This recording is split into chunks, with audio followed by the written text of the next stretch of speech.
I'm Eggy Drago. I am the cream of the crop. I am the yolk on top. I'm a part-time video store clerk, a part-time brawler. Oh yeah, and a full-time human being. Wow. When I went to Tokyo back in February 2024, I went to an idol concert on a whim because my VTuber Oshi, who graduated, was into that scene. Needless to say, I got hooked. We bought way too many checkies. So much so that we have 2 checky books. 2 checkinamakons. All hail the checkinamakon. All hail the checkinamakon. All hail the checkinamakon.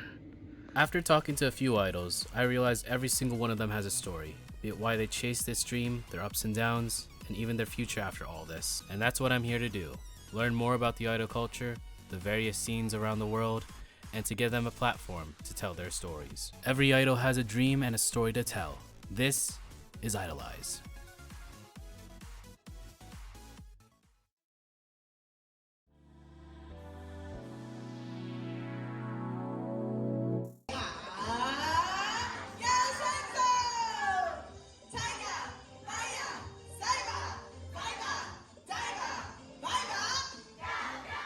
A pivotal member of the Texas idol scene, a VTuber, a vocal teacher, and most importantly, an idol. Martha joins the show to talk about their idol journey. All eyes on me. IDOLEYEZ, episode 37. Martha, tonight.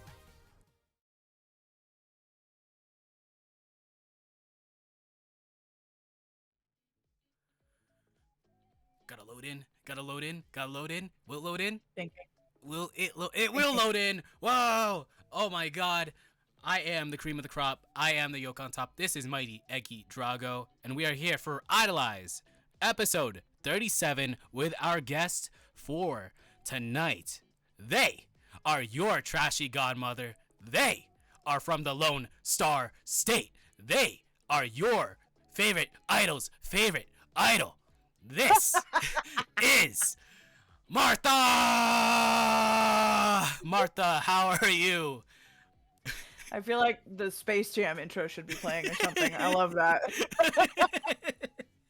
But welcome, Martha. Thank you for accepting this invitation. It's when was the first time I contacted you? Oh, it was probably 2 months ago, but finally. Yeah, I think so. Yeah, but we are here, and let's get this show on the road, where Yeah. I guess for the first question for every single guest will be, who or what got you into idol culture / J-pop culture?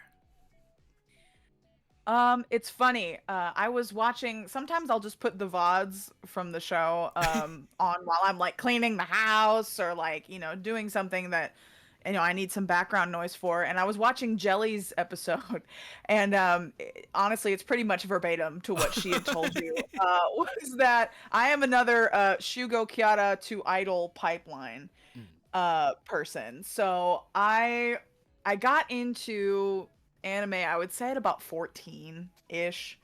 That's when I knew it was anime. Of course, millennials, Gen Z, we all grew up watching anime as kids, but it took us a while to figure out it came from another country and it was another genre of media. But I had been into this anime called Mermaid Melody for a while, and it's a magical girl anime where they sing as their like magic power to defeat the villains. And so I had been singing with people on YouTube. This was in 08, 09, Wow. and I'd been singing with I know. They're a hag. No, don't say that. No. But no, I was singing these songs, and they're like, "Hey, if you like Mermaid Melody, you should watch this one called Shugo Kiara. I think you would really like the music." And I'm like, "Okay, cool." So I watched Shugo Kiara, and I was like, "They were right. This slaps."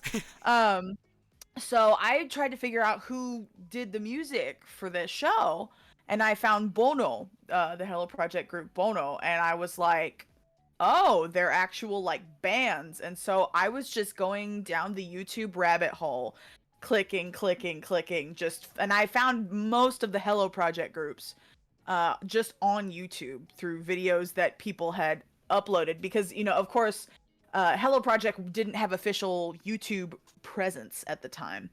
Right. So I just went down the rabbit hole, and that led me to finding other groups, and I just became. It was just like a whole new world had opened up in front of me, and I was super, super into it. And I thought that finding these groups would be perfect because around the same time I was starting to get into maid cafes. Ooh. And I was like, you get to wear a cute frilly thing and then people come and see you and like watch you sing and dance. I was like, yeah, let's do that. So just the combination of anime, YouTube, and like that maid cafe boom that went on in the late 2000s, I was all about it. Um, do you have like a favorite like Hello Project song that comes to mind? That's so hard. There's so much. Honestly, I will stand by the fact that Tsunku-san is probably the best idol songwriter. The man is like, I mean, honestly, him and Akimoto Yasushi, who produced Onyanko Club and AKB, and also the Sakamichi groups, like they write so much music for all of these groups. I don't know how they are able to write so much music all at once, but Tsunku-san's music was really what um drew me into the idol world. I wonder if I had heard other idol groups first, if I would have been pulled in as much. As far as songs go, honestly, two pop into my brain.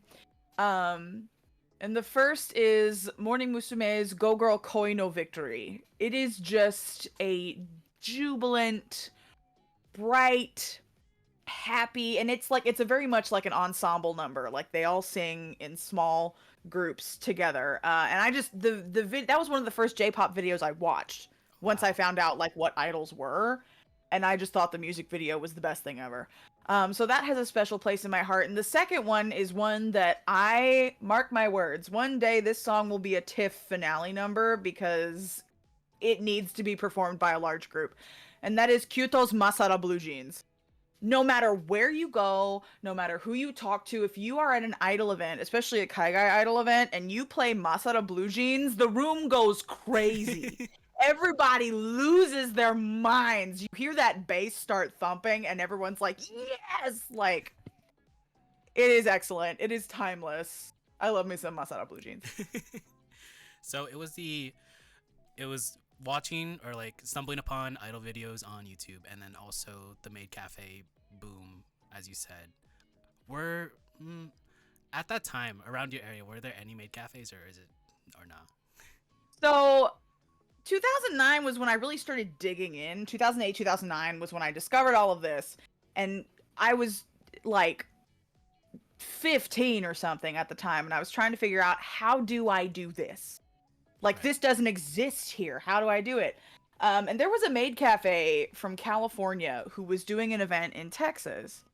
And they were recruiting, but they wanted 18-year-olds. And don't do this. Oh, Children, do what I say, you not what I applied? do. I lied. I lied and I said I was 18 and I joined this maid cafe for this event in Texas. But when I get there, they had a 13-year-old working and I was like, why is there a 13-year-old here? And they're like, oh, their parents are here. And it's funny because this person was another kaigai idol and I ended up performing with later. But this group from California, they only had one event in Texas. And so I remember at the time, 17, I had begged my mother to fly me out to California so I could perform at SAC Anime in 2010. And she was like, are you absolutely nuts? I'm not sending you alone under 18 to go fuck around in California with all these anime people. I'm sorry. Am I allowed to curse? I You did not clearly. yeah, weapons free. Okay. You're good. You're good. Okay. No, I just, she thought I was nuts. And so I was like, I can't only do this once per year. Like I had learned all the dances. I'd had so much fun. And so, I decided to start my own. Ooh. So I gathered some friends from my high school who were like, I went to the anime club and like, pounded the pavement to see who would join me in this foray into maid cafe culture because I had gotten a taste of that idol performance. And at the time, the Maid Cafe avenue seemed like the best way to do it. And so I started Kira Kira Entertainment, at that point known as the Kira Kira Moe Show, Ooh. um, in 2010. And there were like four of us at the beginning. And our first performance was at a local branch of the public library. Because they held a convention. We were outside in Texas in June. It was nearly 100 Oh degrees. my We were in god. these polyester maid outfits, sweating buckets, but like we had the best time. It was so much fun. So yeah, that's how I got started. I see. Going back a bit, you did talk about like performing, doing an idol performance. Yeah. Prior to that, did you have like any like I guess a background in like dance or choir or singing? So I was a theater kid. My mother, when I went into middle school at 11 years old, she's like, okay, you need to pick an extracurricular activity because I can't pick you up from school when school's out. So I need you to stay another few hours after school so then I can come pick you up when I'm off of work. And I was going to either choose band or theater. And so my mom was looking over like all of the paperwork and stuff, and she leans into my ear and she goes, Martha, pick theater. That way I don't have to pay for an instrument. So that's what I did. My mother unknowingly sent me down this path. So I joined the little theater club at my school and I loved it. And then I got cast in the production that they were doing of Fiddler on the Roof. I don't know if any of y'all know that musical, if y'all are theater people. But I got cast as the wife of the male lead. And she has a couple of solo songs. And so my family comes to see this show, thinking, oh, it's just going to be cute. And then afterwards, they're like, since when could you sing? And I was like, like, I just did it. And so they threw me into voice lessons from there. Um, so honestly, I just kind of stumbled into performance by accident. Like I've always been very loud, very always melodramatic. But needing that extracurricular, my mom was like, "Oh, there's a way to get their energy out, and actually they're kind of good at this." Okay, so throughout middle school, high school, I was performing, and then I went to college. And I started as an acting major in college, and then decided that if I wasn't singing, I was very sad. So I switched to the School of Music. And my college degree is in music business with a theater minor because I had taken enough classes. But yeah, once I started performing, I was just like, yeah, this is it. Like, even if it's not in theater, just finding a way to stay on stage that was it. I see. So with that theater background, school of music background, this is gonna be a two-parted question. So Sure. do you remember the very first idol performance that you've done, and how was that? And also, do you remember the very first time you performed with the Maid Cafe, and how was that?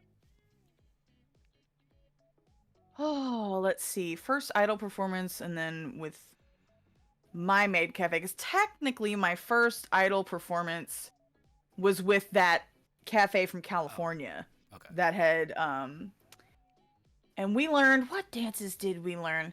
If y'all are Maid Cafe fans, like the Mune Mune Q, Mune Q, Mune Q Q, we learned that dance. There was Haruhi Suzumiya. Oh, Which dance was it? Hare Hare Yukai? No, it wasn't Oh. Hare Hare Yukai. Furi muite mo, Gimitsukanai. Greed's Accident.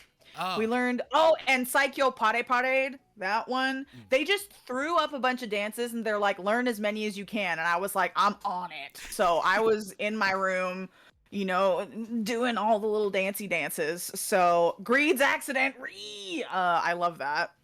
Ooh, and there was a Fiddler fan in the chat. Yes. Love that. But yeah, no, we learned a bunch of these dances, and anytime they were like, hey, can someone do a dance? I was like, me, pick me. Me, pick me, let me do it.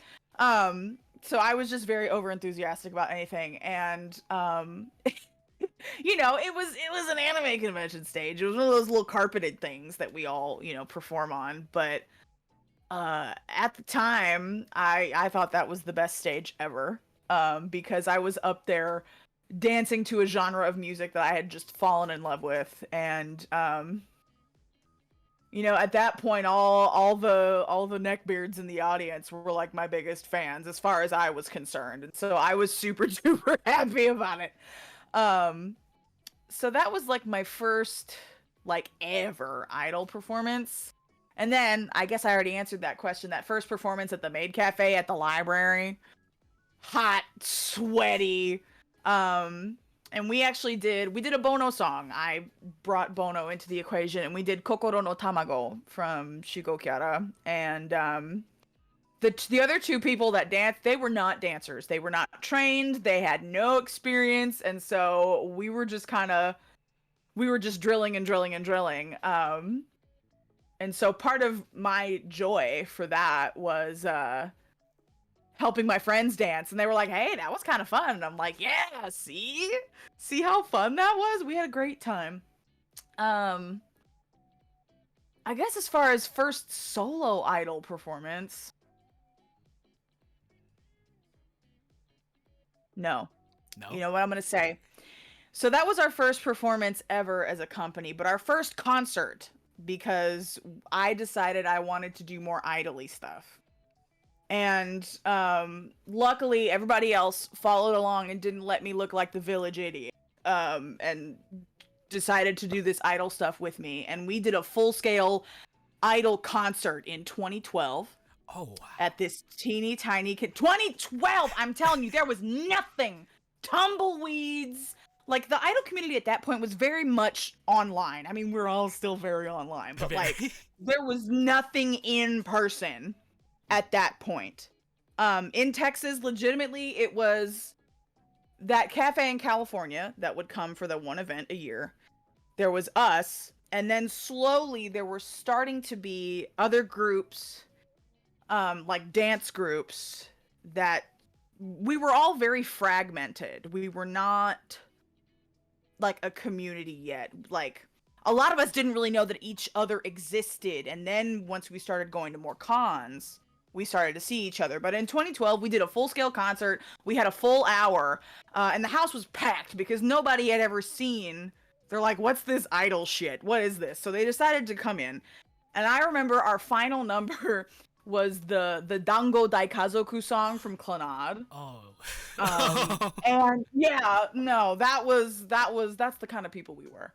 And I remember at the convention they only had one microphone, and we were all supposed to, it was like 10, 11 people supposed to sing it together. And so we kind of just had the mic in front of us, and I remember looking out at all of these people, and I just broke down sobbing. Like, I was just so overwhelmed by the fact that we did it. Like, we were singing Morning Musume, Hello Project subunits, Vocaloid dances. Like, we had smaller units and then a big unit of people dancing. Like, this was before TIFF, this was before any idol festivals. This was just us just kind of scrapping for a stage and taking what we could get. And the fact that we actually did it just really, it really got to me. And then we all started crying, so it ended up sounding like didn't sound good. But and honestly, we don't have any footage of that concert. The file got corrupted. No. It's lost. We have photos. There are plenty of photos on the Kira Kira Entertainment Facebook page. There's a whole album of photos from that concert, so you can still see photos. But the clips, gone. So I'm very lucky that I still have photos. And it is a very cherished memory for me, and a very formative one. But yeah, that was like my first big idol performance was 2012. When I had Melancholia on, when I asked him about like what was the kaigai idol scene environment like, I think he lived in Texas, so like during that time in Texas and also online, but like it was nothing. There was really nothing like in Texas, and then he said it was mostly online. So with tumbleweeds in Texas, I guess we'll bring it up. What really, like, because you were one of the co-founders for Texas Idol Festival, what really like inspired you to like form that? I mean, once we started getting into 2013, 2014, this idea of idols started to pick up steam. And at that point, the maid cafe boom was dying. Because a lot of conventions were starting to just do their own maid cafes with volunteers. And so a lot of maid cafes, like pop-up convention maid cafes, were starting to suffer, and they weren't able to get as many events as they used to because conventions wanted to cut corners and they didn't want to spend money on hiring a whole company to do this maid cafe stuff. And so they were like, okay, how do we still get to dance in front of people? How do we still do this, that, and the other? And so more people were starting to either like do like those guerrilla hallway lives at conventions, or they would apply for a panel to do concerts. And for a while we did that as well. And there were other groups. It's so funny. There was a group I remember called Texas Musume. And it was just a ragtag group of people of all ages dancing to Hello Project songs. And then there was a group kind of in conjunction with them called She Awase, like she SHE as in like she her, She Awase, because it was a bunch of girls doing J-pop stuff. And I do believe they released an original single back in like 2016. 2017, something like that. But, you know, before that happened, you know, there were some lone idol groups popping up and dance groups, especially with the advent of Love Live. I really do believe, no matter how you feel about it, the kaigai idol community would not exist without Hello Project and without Love Live. That's because Love Live really showed people who didn't know what idols were. It opened up that world to them, even if it was just through the anime series. And so, you know, we were seeing Love Live groups pop. Like that was the big thing, you know? And so I had thought about the concert we had done in 2012 and, you know, the concerts we continue to do, because at these smaller conventions around Texas, we were doing concerts because they seemed to like work well. And I formed a smaller idol group in 2012, 2013. It was 3 of us. Started out 4, then 1 member dropped and it was 3. But I'm not telling you about we released a song in 2013, but I'm not telling you about it because I want it to die. And Ronan from Idol Home dug it out of like 6 feet under. And I'm like, Ronan, can you not put that everywhere? That was trash. And Ronan was like, I'm keeping it, thank you. And I'm like, ugh. But at that point, I was starting to notice more and more groups popping up. And the other co-founder of Texas Idol Festival, Nyaru, had messaged me. I remember on Facebook. I remember this vividly. It is an image in my brain. I think it was like 2015. I went to college out of state, so I was splitting my time in college between Illinois and Texas. And so I had graduated college, came back to Texas, you know, was looking for a job, doing all that adult stuff. And so I got a Facebook message one day after work from Nyaru being like, hey, do you know those big like Hello Project concerts that they do every summer and winter where they have like all of those groups in one big show? And I'm like, yeah, I love those. Watched them all the time on YouTube. Why? And Nyaru was like, I have been watching those, and I've also learned about this thing called TIFF, the Tokyo Idol Festival, where they just have idols everywhere performing in this giant festival, and I want to do it, but I don't know how. You've been putting on concerts with Kira Kira for many, many years. How do we do this? I want to do this. And I'm like, you and I are sharing a brain cell because I also want to do that. So she came to me, and together we cooked up this crackpot idea of this festival, and we're like, we're going to do it. This is going to be great. So we ended up sending panel applications to a bunch of different conventions around Texas, and San Japan was the one who originally decided, okay, sure, let's give this a shot. I remember at that point, Nyaru and I had to share a convention badge because they wouldn't cover multiple badges for people. So, you know, we were just kind of looking around, like, past the badge, like, going around to try and run this thing. And so we didn't hold auditions for our first festival. We just decided, hey, I know this group, you know this group, send them emails, contact them, get them in the room. And so Nyaru performed at the first festival. I performed with Kira Kira at the first festival. Then there were, I remember Love Notes was at that festival. They were a Love Live group at the time. And there were a few more solo acts. Pretty sure Paido was there. And we all were just in this panel room. Just small. Screaming. Oh. I mean, it was kind of medium sized. Like there was a stage, there was a raised platform for us to dance on. But there was no curtain, there was no backstage, and it was just the overhead lights. It wasn't fancy, but there was a stage, and that's all we wanted. So we go there, and it's a bunch of people sitting on the floor, but the room, again, packed of people just like on the floor, and you had people with bootleg pen lights like ready to go, screaming their heads off. I remember we performed a very rickety platform. Dally's here. Hi, Dally. Yes. Dally was at the first TIFF with us, so they remember. Yeah, no, I remember, doing one of these a couple of times, trying not to fall. But we performed Heavy Rotation by AKB48, and people were saying you could hear the screams of, I want you, like down the hall. Oh my God. It was that, that feeling that I had felt in 2012 had come back again.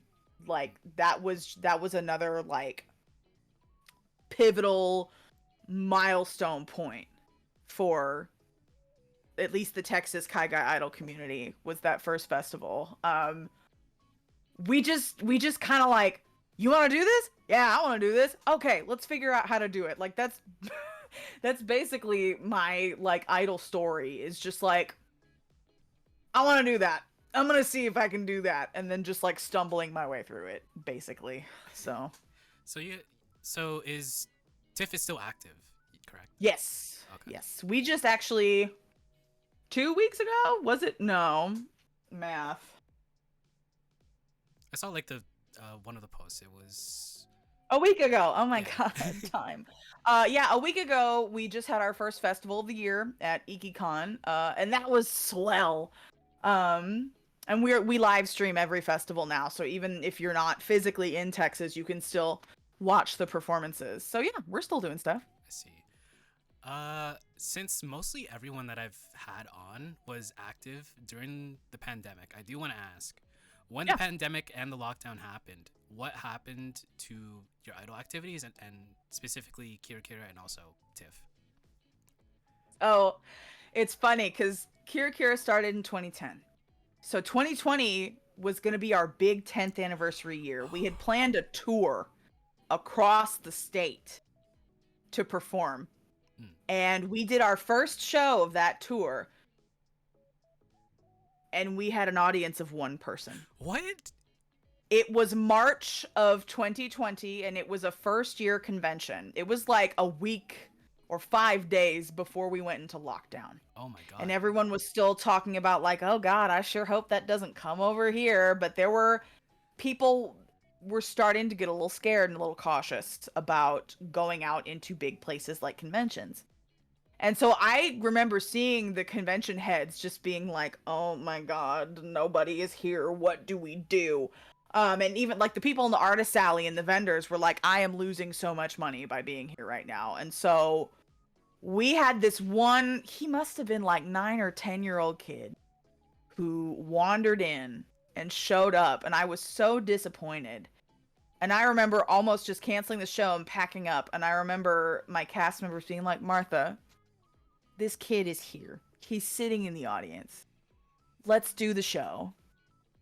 And he had a great time. We brought him up to dance with us. We played games with him. We gave him like some buttons and stickers afterwards. And he was real sweet. But overall, the weekend was a bust. We came home. And then a few days later, it is announced that we are going into lockdown, and all of these other conventions, show canceled, show canceled, show canceled, show canceled. So every other show that we had planned for the year for our 10th anniversary was done, canceled. And so, I released a little YouTube video to commemorate the 10th anniversary, and we did a couple of like, covers where I edited everybody together, like in their rooms, dancing to maid dances. And then for TIFF, we did an online festival in December of that year. It was like holiday themed, so we had a bunch of people just from all over. I was like, I don't care if you're not in Texas. If you want to do the show, send in an application and we'll see what we can do. Like Magical Rosie was on it. Whoa. Yeah, she was like, "Oh, cool, I can apply. Great." So like, she's technically been in the Texas Idol Festival, but it was online. Um, and then I I was very ambitious, and I had everybody do a finale dance, and I edited together like 20 people. And I don't think I'm ever gonna do that again because that was a big headache. That was a headache. But we did what we could online. But it definitely, it did bring me into a dark place. Because at the time there were people who decided, I don't think I want to do maid cafe stuff anymore, Martha. I'm gonna move on. Thank you for everything, but I'm leaving. And I'm like, okay. But then the more people who started to say that, I was like, I'm losing my cast. We don't have any physical events. Should I just shut it down? Like, I was really questioning what to do at that point. But obviously I decided not to, just because I was reminded of this quote. There was a music industry professor at my university, and I remember one day he came in and he wrote on the board in dry erase marker, "Change or die." And he's just like, this industry is not a kind one. And if you're sitting on your butt doing the same shit every day and the industry changes, unless you change with it, you're done. So I thought of my professor and I thought, change or die. And I'm like, well, okay. So, we were doing online stuff. We were releasing more online content. Started live streaming. That's, when I really started to, because I had been streaming on my YouTube channel for a while, solo wise, just playing games, talking to people. But I hadn't really started to take Twitch seriously until lockdown happened. Because, I was just like, what the heck else am I gonna do? I'm stuck in the house. So, yeah, we did, a little here and there, but I think 2020, I signed up for a business class, like an arts business class, just to try and make sense of this industry and how rapidly it was changing. So we did a few online things, but it really was me hunkering down, trying to figure things out so we could survive. So I see. So with lockdown, a lot of stuff changed, change or die. And then when was the very first concert, like after lockdown was lifted, that you participated in or like organized? I want to say, I'm gonna pull up the TIFF Instagram so I don't lie to you. That's fine. Let's see. So we had the Happy Holidays online. And then it was about a year later that we had our first in-person TIFF. And that was at IkiCon 2021. And we called it Rebirth. We scrapped the old logo, and that was at the point where Nyaru really started doing VTubing and, quite frankly, saying some not great things about the kaigai idol community, and she wanted to, like, separate herself from us. So she decided, I'm leaving TIFF to you. I don't want anything to do with it anymore. And I'm like, okay. So I brought in the staff of Kira Kira Entertainment, because I'm like, I can't run this thing by myself. I need a team, and the only team I had at that point was the Kira Kira team. So we decided to Dally in the chat. Dally's on staff, by the way, if y'all couldn't tell. But yeah, we decided to have Kira Kira be like, I guess like the production company of TIFF at that point, because it was just me, myself, and I at that point, and I needed help. So I brought in my team, and we scrapped the new logo. We zhuzhed up the website and put on this new show, and it made me so happy to see the response that we got when we announced that we were doing another show. Everyone's like, thank God.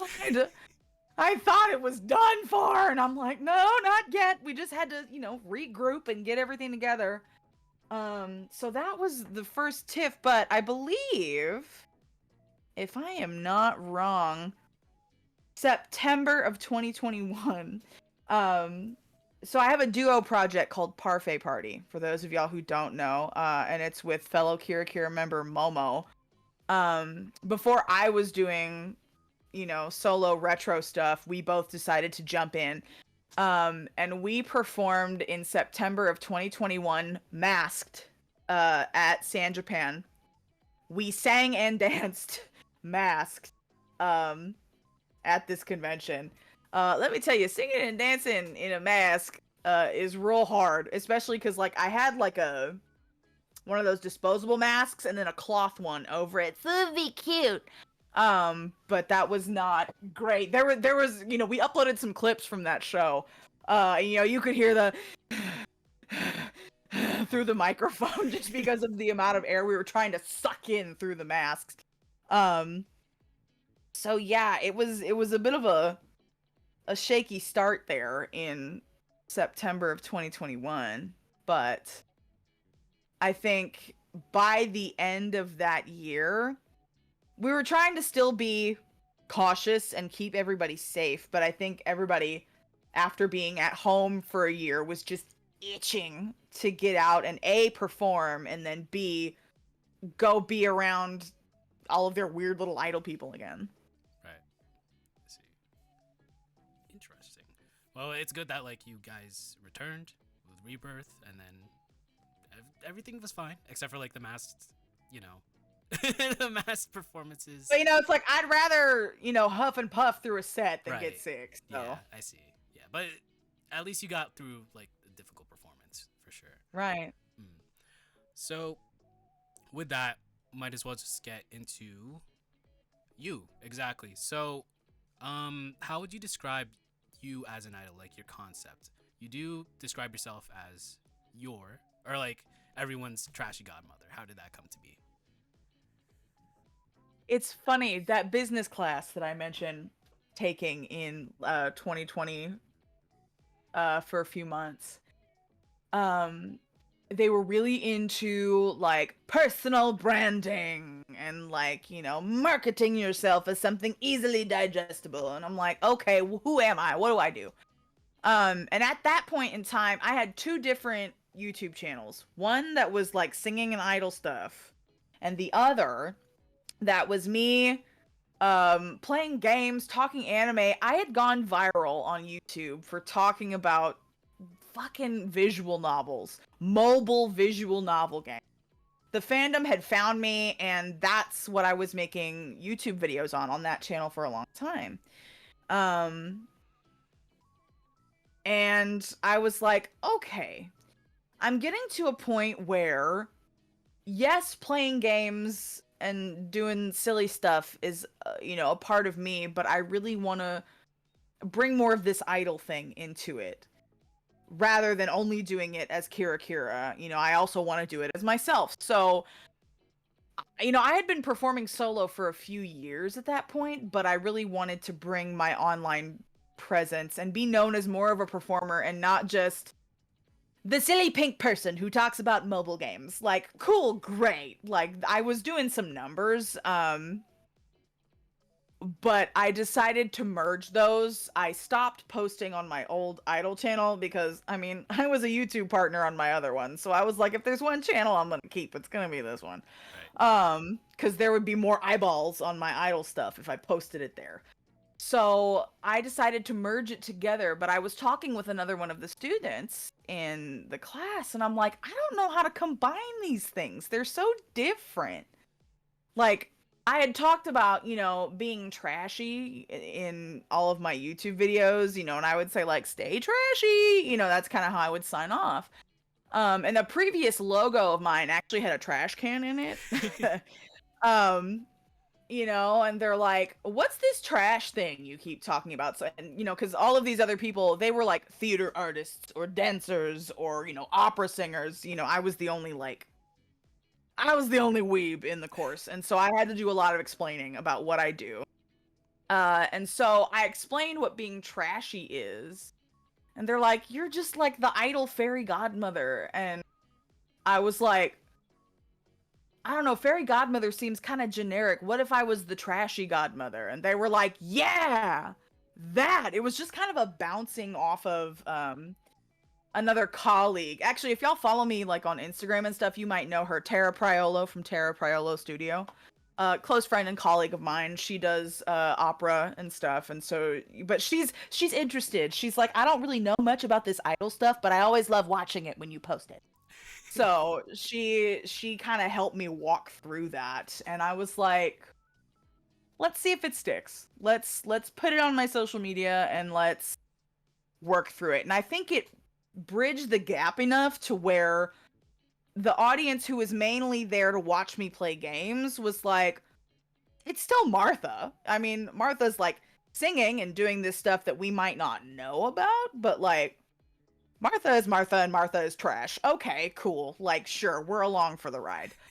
So yeah, it was kind of bouncing off a friend and a colleague and trying to figure out how to like merge my two online presences together. I see. Interesting. So with and I guess like as far as who am I as an idol? Yeah, sorry, I went on a long-winded tangent. Like sometimes I just feel like trying to, I don't exactly have an idol character. Like, I'm not someone who has crafted a persona. I don't have a call and response right now. I have an intro, and again, I crafted that while talking with Tara, and my intro whenever I like start stream or if someone, comes in and raids me, I'm like, hey, my name's Martha, idol VTuber voice coach, and you're a trashy godmother. My goal is to create community and connection through fandom while encouraging everyone to live as their most authentic selves. That in a nutshell, even though like you can't say Martha is the I can't say I'm like the space idol. I'm not the bee idol. Like it's not something that is so like crystallized, I guess I want to say. Martha is an idol who is trying to make it as themselves. And they want you to know that yourself is enough. And I feel like that's what I'm going for through all of this. I see. Well, it is a good concept to be, I guess, yourself. So thanks. So you were active with Kira Kira and also Tiff, organizing with them and also performing, but also doing research in that article that you were interviewed for IDOLEYEZ. You explained you had to take a hiatus from performing in 2023. What went through your mind with that?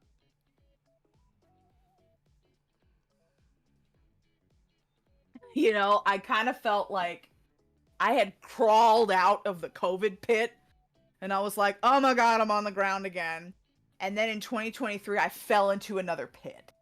And I was just like, well, shit. Like, honestly, and, this could be a little trigger warning for folks of, suicidal ideations.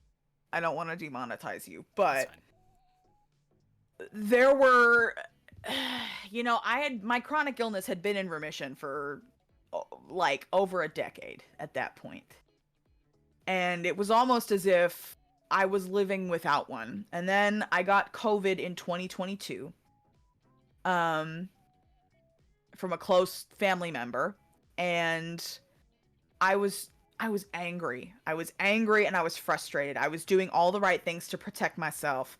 And then a close family gathering just drives the nail in the coffin, because the COVID is what triggered that flare up, because it gets into your immune system, and anybody with autoimmune disorder knows anytime you get sick, it can trigger a flare. And all of the treatments that had worked in the past were not working. And so I was going to the doctor was another part-time job. I ended up leaving my job because I was just in the doctor too much. And all the appointments were during working hours, and I just physically could not handle it. So I I was trying to work for myself enough to pay my bills, but then using savings to pay these new medical bills that were popping up. Because a lot of these treatments they're very expensive, and sometimes it will take insurance months to cover. And no matter what we were throwing at it, I was stuck at home in bed, or in the hospital, in a hospital bed. And I was just, there were moments where I thought, you know what, if this is the way I'm gonna go, just let me go already. I'm tired. I'm done. Um, and then, to cheer me up, my partner, who in 2020 had really gotten into the VTuber boom, and I was dealing with all my other shit, so I wasn't really, I knew what VTubers were. Um, and I did in 2022 debut as a VTuber, and it was really, it was more for funsies at that point. I was like, ooh, a little anime avatar, cute, fun. But I didn't realize how important VTubing would become until I got hit with that awful flare in 2023. I was not feeling great about myself, the way I looked, the way I felt. It was just in a very dark place. And so my partner was just like, "Why don't you use your VTuber avatar more? You commissioned it, you went through all this effort. Just because you can't be on a stage at a convention doesn't mean you can't, sit in your little chair and have your blankie and your water and everything you need with you. But I just hate seeing you sit in bed depressed." And so I'm like, okay. So I just started, I would just stream like once, maybe twice a week when I started VTubing, but I just started to go. As much as my physical body could handle, I streamed. And honest to God, that saved my life. That, sorry. If it weren't for VTubing and the little community that I had found, and the idol folks who came to streams and checked in on me, and saying, "Hey, I miss seeing you at conventions," um, or like, if I was at a convention, I was at TIFF backstage, like in a chair, pushing buttons, just doing what I could. But having that outlet as a VTuber it saved me, honestly, because I had released Cherry on Top in 2022. I was ready to go, and then I was being held down. So having an outlet and having something to help me be creative and still participate in the idol community um was really what kept me sane.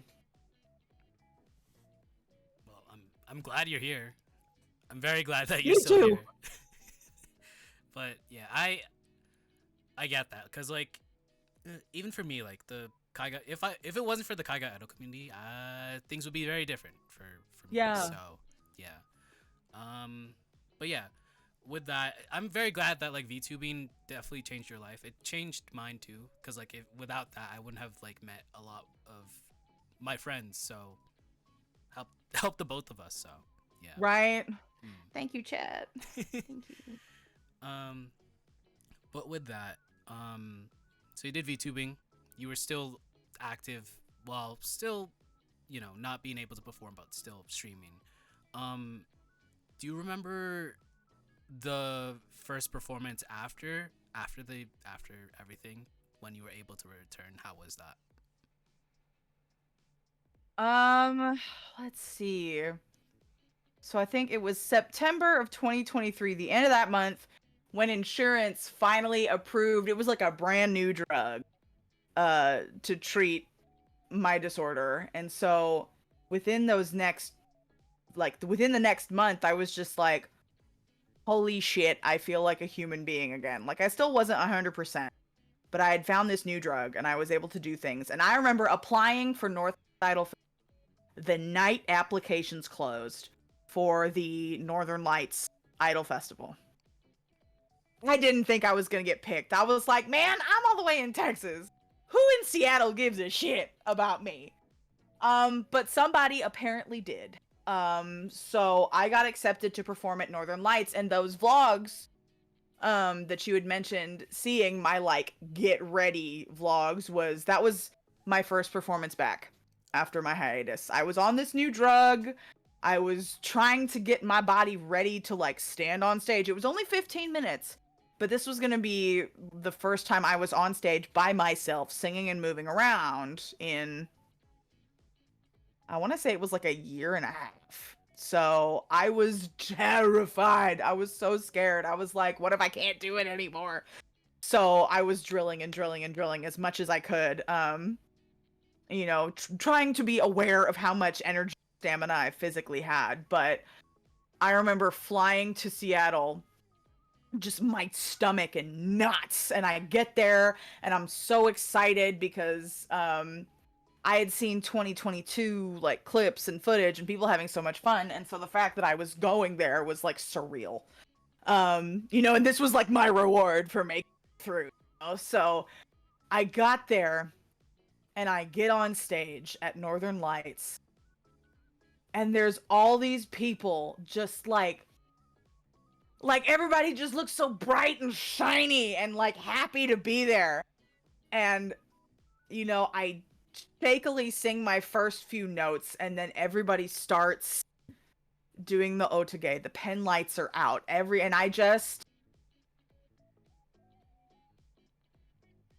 It was like 2012. It was like first TIFF in 2016. This was another high point, was just seeing how excited everybody was to see me. And I did not until I got there and saw it happening. I did not believe anybody would care. I really didn't. And hearing people talking to me like after the show, like, oh, I saw you on TikTok, or I watch your VODs on YouTube, and I'm like, seriously? Like, for real? Like, I'm not doing huge numbers. I haven't gone viral doing idol stuff. Like, my flash in the pan was years ago, and it was for something else. So the fact that, like, there were people who knew who I it just blew my mind. And it really, like, lit the fire under my ass again to, to get up there, perform more, and to release more music. Because the reactions to Cherry on Top that I got that night they meant a lot to me. It's so funny whenever I perform that song, but I noticed specifically at NOIF, a bunch of people like stopped me in the middle of the rest of the weekend to like tell me some story about a relationship that didn't work out for them because of X, Y, and Z, and that song reminded them of what a relationship should be like. Um, and so that performance at Northwest Idol Fest really helped solidify the fact that I was alive, I was here, and I was doing what I loved. And I was tired, boy, I was tired. I passed out after that meet and greet, honk shoe, sleepy, but it was totally worth it. I see. Well, might as well just segue into it. You talked about Cherry on Top and people loving it. Might as well talk about it here. Sure. So, with Cherry on Top being your debut original single in 2022, how long did it take for you to decide on releasing and producing and creating a single? I had wanted to do it for some time. And I did it with that group back in 2013, but I was 19. Well, we started the process in 2012. I was 19, broke and stupid. So, it wasn't the best thing ever. And I know that I wanted it to go better than. So I was like, okay, what can I do to make this better? I kind of sat on it for a long time, trying to figure out how exactly to do it better. Sometimes I get stuck in how do I do this perfectly? How do I do it correctly? Exactly right. So I was for about a year, I was kind of sitting on the idea of producing a song or getting a song produced. Also, I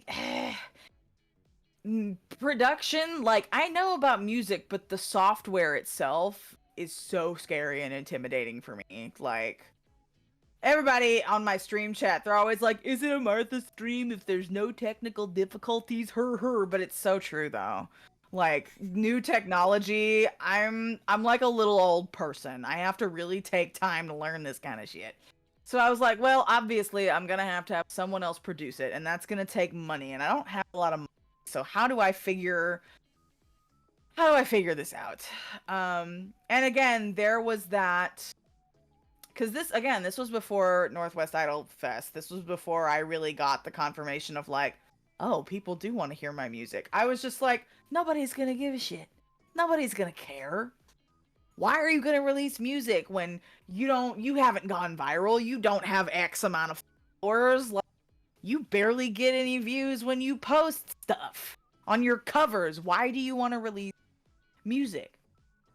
And so I'd kind of had this want and this wish for a while. And I had a few people saved to work with, and I had a few things. And then in June of 2022, I decided to do a city pop panel at ACON in Texas, where I just sang all city pop. And I'm like, okay, cool. And so I roll up with my audio equipment, and I see this line going down the hall of like hundreds of people. And I'm like, cosplay contest doesn't start for a few hours. What's this line for? And somebody says, oh, there's a city pop panel. And I'm like, what? Like, they had to turn people away at the door. I was in this teeny tiny, like, I think they could fit 75 people in that room. Oh my god. And all these people were like, no, so they couldn't go see it. And I was just like, okay, maybe if I made a song, maybe people would listen to it. I keep my brain is not very nice to me, and it says that people won't care, but then y'all continue to prove me wrong, and I really appreciate that. But that's why I decided to make Cherry on Top City Pop, was because of that panel.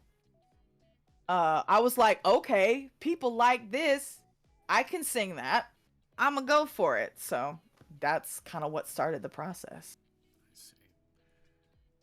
With the city pop panel, what songs like specifically inspired you, or like what songs did you like give the producer, hey, here's these songs, can you make Cherry on Top like this? Like, what songs were those? Okay, so I'm gonna have to be real with you. I did not speak with a producer for Cherry on Top. Cherry on Top is a tight beat. Oh. Cherry on Top is a tight beat. I bought that bitch. You know what? That's fine. I paid for a wave license. I was again digging through YouTube, seeing what, indie producers were putting stuff out there, and I found this producer from Thailand. Um, and all of their beats were excellent. And so I heard the Cherry on Top beat, or the beat that was going to become Cherry on Top. I was like, yeah, that.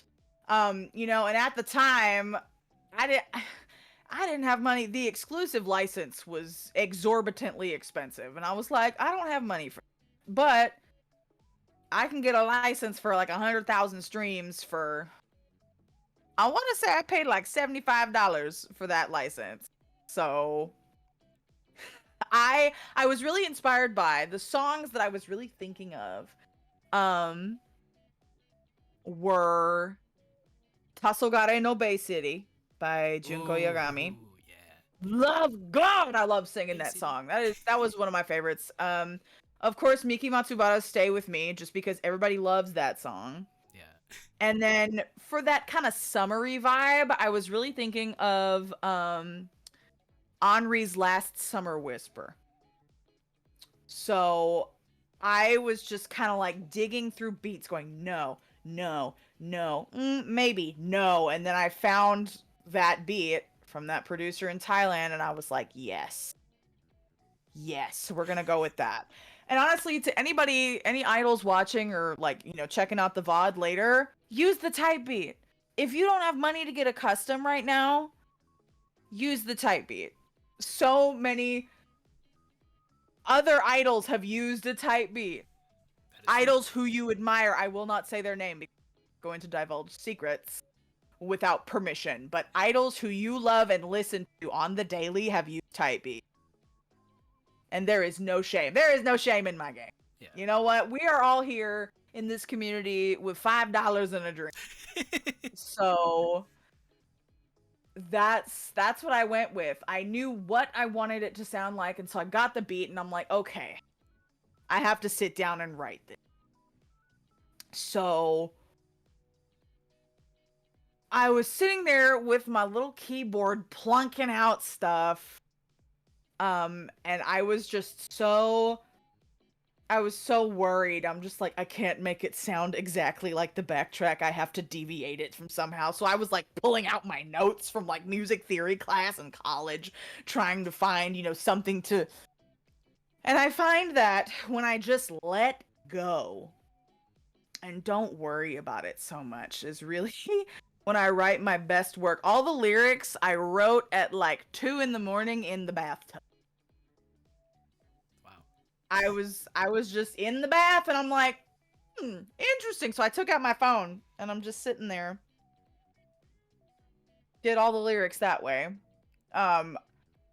Normally, and like other songs that I've written were not like that. I wrote what I knew.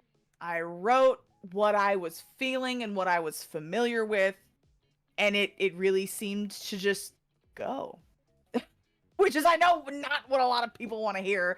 They're like, Martha, no, give me the secret to songwriting. And I'm like, sometimes it goes that way, and then sometimes you're banging your head against the wall. But fortunately, Cherry on Top was not a time where I had to bang my head against the wall. So I see. From concept to release, how long did it take to work on the project?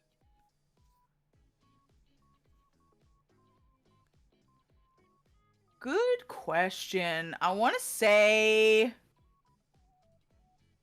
because I released it in September of 22, like the very end of September. And I want to say I started promoing a little less than a month before that happened. So it had to be finished. I want to say I was a crazy person. I think I did that, including like album art and stuff, in like 3-4 months. Yeah, it was fast. Because I was scared that if I stopped, it would just sit there on my computer unreleased. So I was just like, go, go, go, go, go, keep going, don't stop. So it was just kind of it was just one of those moments. It was, again, it was just that fire under my, it was just like, do it now or you won't. And I'm like, okay. So that's what I did. So, um, with the cherry on top, you uploaded a cherry on top lyric video, and also Oh. in the description, you describe finally releasing original music as surreal but also anticlimactic. Why is that? I mean, it's surreal that it's like, here is this thing that I have created. It started out as notes on a phone in the bathtub, and then put pieces together, and now you have this thing, and it is out in the world. You know, and technically, like, it's mine, but it's no longer mine. It belongs to the world now, you know? But it's surreal because people are listening to it. People are listening to words that I wrote and a melody that I sang, and it's like on playlist and stuff. That part is surreal. The anticlimactic kind of came from, I am still in my apartment. I am still hustling to pay bills. I am still trying to pay my rent and utilities at the end of every month. And at the end of the day, I am still a weeb with $5 and a drink. I am still the same person as I was before the song was released. I'm still doing the same shit.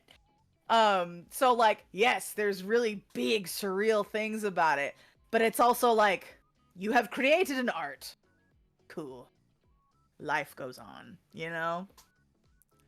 I feel like since that is your like first single, like it can't like go pop off like, Exactly. right. Yeah. It can't be like a flash in the pan, or it takes time, especially Right. for like music. So I get the anticlimactic feeling for sure.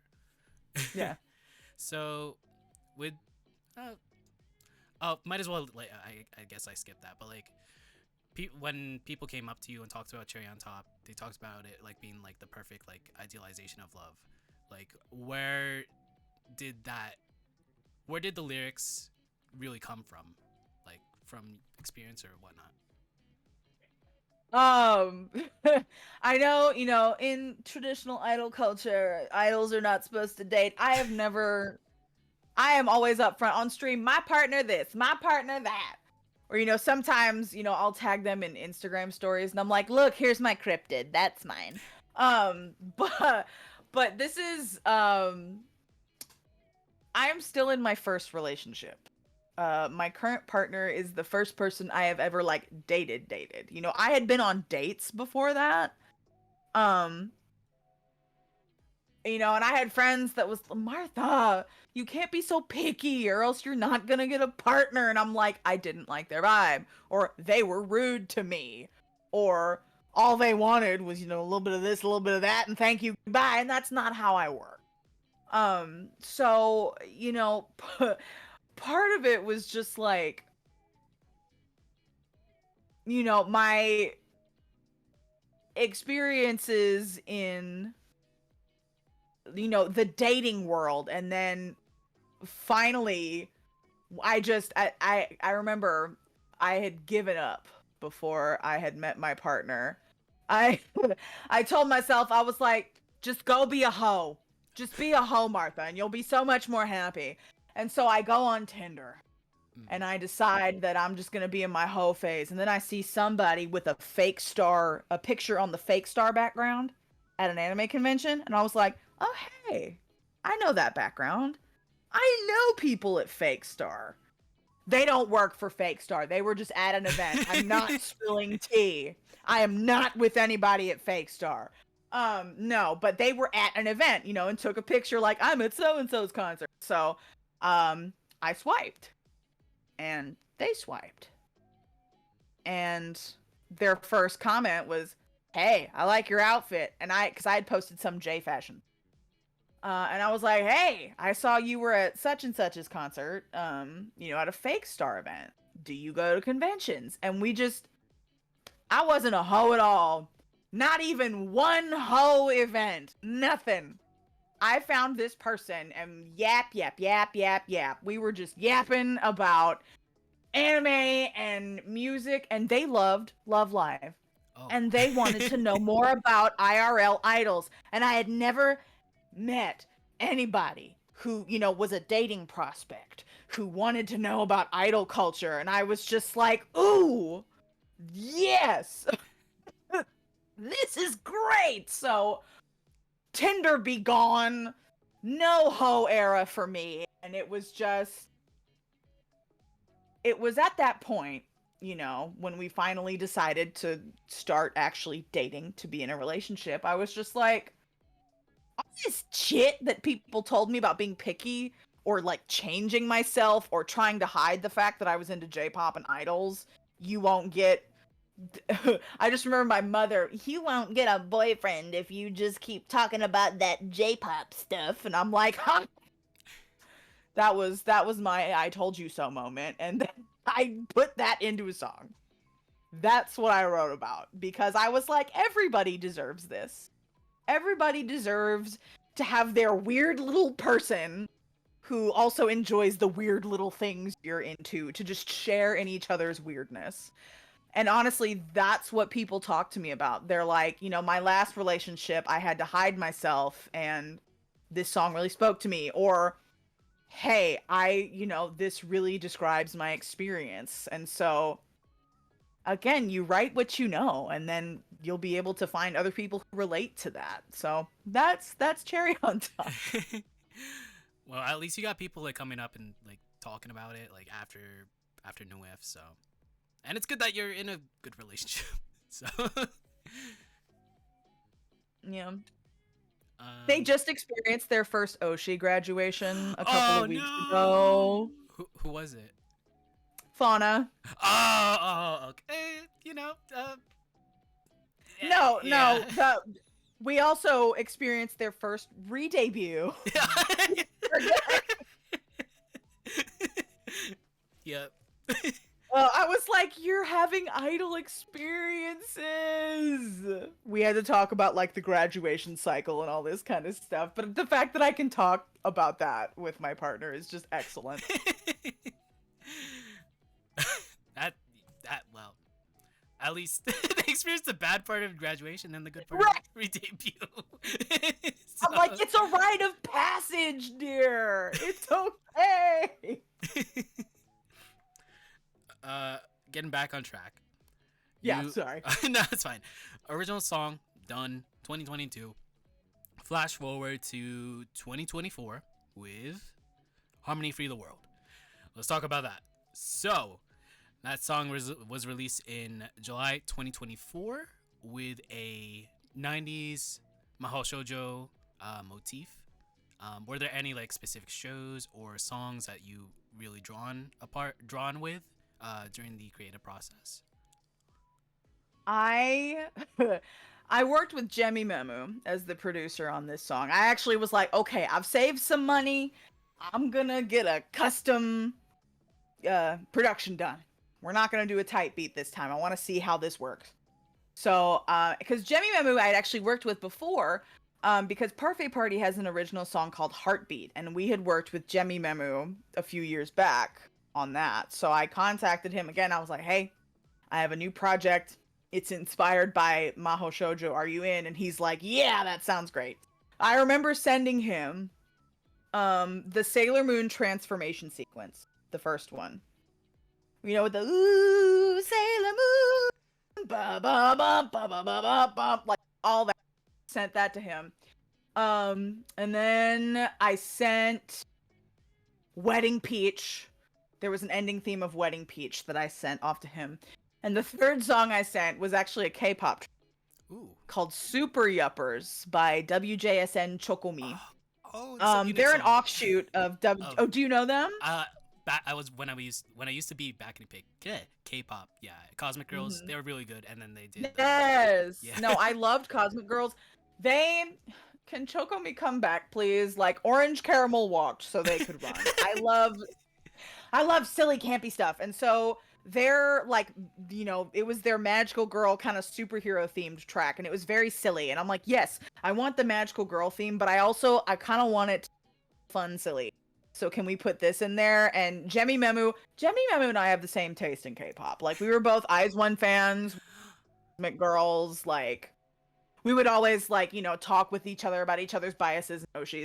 So Jemmy Memu and I, we were on the same wavelength. We knew what was going down. So yeah, it was a little bit of K-pop and mostly Maho Shoujo, but yeah, Sailor Moon and Wedding Peach were the main musical inspirations for that. With that, I think when I was reading the IDOLEYEZ zine interview that you had, you said that that song had like a different direction from what it became. What was it originally? Originally, I was definitely gonna be more goofy, silly with, I really had more of that Chocomi type of thing in mind. And I wanted it to be originally, because I actually started talking with Jem in 2022. It was like December of 2022 when we first started to kind of, cook this up. And I wanted to kind of continue in a similar vein of Cherry on Top, to where we're talking about relationships, and then it was going to talk about, you being enough. And you, just enjoying yourself as you are. And, and lyrically, I was kind of inspired by Lizzo's first album at the time. And I was really going through that. But then, when that flare hit in 2023, I was not loving myself. I was not in the mood. And I was like, I am not going to write lyrics that I do not feel about myself right now. So that was the original direction. And then in 2023, because I was at home or in the hospital, in bed all the time, there was a lot of scrolling going on. I was very, very aware of what was going on, in my home state of Texas, because our government is 3 weasels in a trench coat lighting everything on fire. So that, and then, the federal government and all of their global escapades. I cannot say the G word on here. I don't want you to get but being aware of that and just really not feeling the self-love at that point, I was like, this is where I'm at. I want to get this song out sooner rather than later, so let's pivot. So that's what I did. I see. So I guess we can dive deep into the lyrics. Sure. What really, like, so you were definitely inspired by like world events, current events, but like, yeah, what really is the song about? What are the lyrics really about? What are you trying to do with those? Lyrically, I was kind of fighting with myself. This was not 2 a.m. in the bathtub on the phone, one shot. This was banging my head against the wall, consulting with other people. Because writing a song about global events, being in community, doing your part as a white person, I did not want it to come off as white saviorism, So I was sitting here trying to, I had sensitivity come in, who were BIPOC, trans, people who were in my community, but also in community. I was like, hey, I'm working on this song. Let me know what your rates are for compensation and take a look. Let me know what I need to work on, or if there are parts that you like and want to see elaborated upon, let me know. So I had them look it over, and, fortunately I got the thumbs up. And there were a few parts they were like, ooh, expound upon this, or maybe clarify this. But it's not about, because I got some comments when I first released the song of like, Martha's coming to save us, and I'm like, no, that's not the vibe I want. Yes, I am the little magical girl mascot, and that's what we're doing this. But I wanted it to seem more of as an encouragement, and you know, getting you excited about working together with your community and the community in your area in getting everybody free, making your community and your world a place where everybody can be free and be themselves and, you know, be comfortable, happy, safe. So I wanted it to be like a rallying cry for people, because I know I am not, you know, and people who look like me are not going to be the leaders of this thing. You know, my job is to listen and to amplify. And then when needed, use my voice to get into places where other people can't. And so this was kind of a step for me of getting people in my community more, you know, curious and excited about getting involved with causes that they are passionate about. Because even if it's not, you know, G word in other countries, or you know, maybe it's not anti-trans laws in the state of Texas, maybe your issues, the ones that you really care about, are different. But if you pull on the thread of your issue, all the other ones will start to unravel because it's all connected. And so I really wanted it to be, and you know, some of the lyrics weren't exactly articulate and elegant as I wanted. But this was another situation of, I've been sitting on this for a while, just release it. Just put it out there. And the people who will get it will get it. So just getting people, encouraging people to get involved and having that be a rallying cry was really what I wanted to do with that song. I can tell that there's a lot of passion with the lyrics, and also the finished product. It's good. Cherry on Top is also good. So it's funny when I compare them. Cherry on Top is what is most popular streaming wise. People listen to it more on Spotify, on YouTube, Apple Music, whatever. But Harmony is what people are screaming at live, because it's, you know, it's more of a hype song. And then of course there was the call and response that people can like shout at me on stage. So it's interesting to see, because they're both like retro styled in a way, but they're very different songs. So it's interesting to see the differences in how the audience interacts with it. Did you? Fortunately I wasn't there for your performance on the community stage for New F, but did you perform it on that stage? I did. I see. Yeah, it definitely. It was fits. the last song in my set, because I knew vocally that bitch takes me out. I was like, Martha, why did you write this song in this key? This is really hard to sing. I've been working on it with my new voice coach, and she's like, nah, we can tweak this. We can make this easier for you. And I'm like, thank fuck. I felt like a goober when I first really tried singing it. Although I feel more comfortable now. But I did do it, and I put it at the end because I was like, I'm running around, I'm in the audience, I'm putting the mic in people's faces. Like, that's the next thing, working on stamina to be able to do that and not huff and puff into the mic. But yeah, I did perform it. Might as well go into retrospective / future. What would you say is the toughest performance that you've done throughout your idol activities?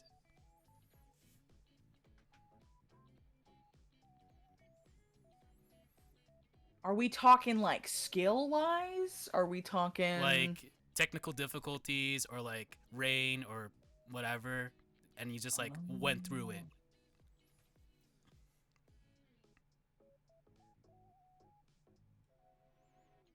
You know, one comes to mind. I don't know if it was like the hardest. Oh, there's two actually. One was most recent, last year, at the end of July, July 31st. Very last Anime Fest here in Texas, and an idol group called Colorful Halation party, and they had me come in and perform. And the microphone was like a beat. There was like it was a latency issue, or there was like an echo. So when you heard the mic, it was like half a beat behind the track. So when other singers were performing, because I was towards the end, so I was very lucky that I was towards the end and I was able to sit and listen to how the microphone was working for those other singers, because they were behind the beat in that song or whatever they were performing. So I go up there and I have to sing Stellar Stellar by Hoshimachi Su. And that's, you got to stay on top of that or else you're going to sound like shit. So I go up there and I start with nothing underneath me and I have to count. When they hit the play button, I start counting. And the whole time I'm performing, I'm just counting. I cannot go on, even on Cherry on Top, which at this point I can kind of go on auto.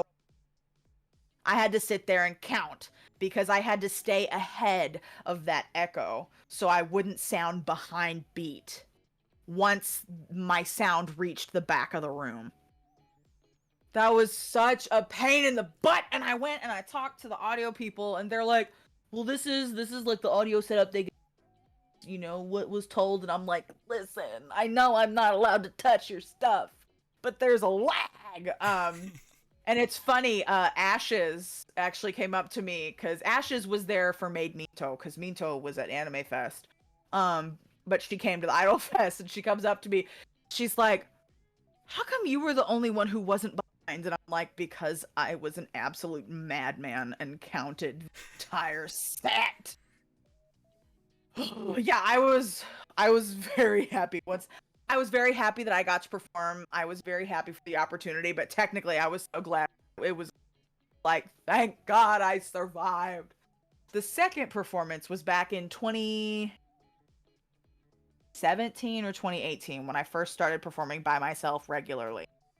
I was like billed as a lounge performer for Akon. And I got stuck in the food court. Oh. They put me in a corner in the food court where everybody's talking, yelling, screaming, echoes everywhere.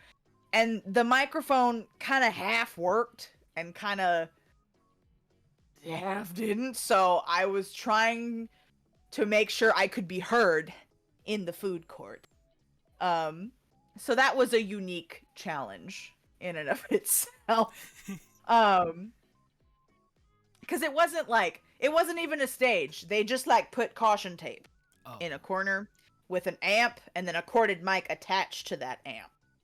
And they're like, there's your stage. You have 15 minutes. Sing whatever you want. And I was like, okay. So yeah, food court performance. That was a memorable one. Do you remember do you remember any songs that you sang during that set? I sang Shiroi Parasoru by Matsuda Seiko, White Parasol. I did As for One Day by Morning Musume. Last Kiss by Tampopo. There were a few other songs. Oh, Elfin Lied. What's the name of the song? The one that's in fake Latin. Lilium. Oh, you did Lilium? What? I did that for my final exam in college. Oh my god.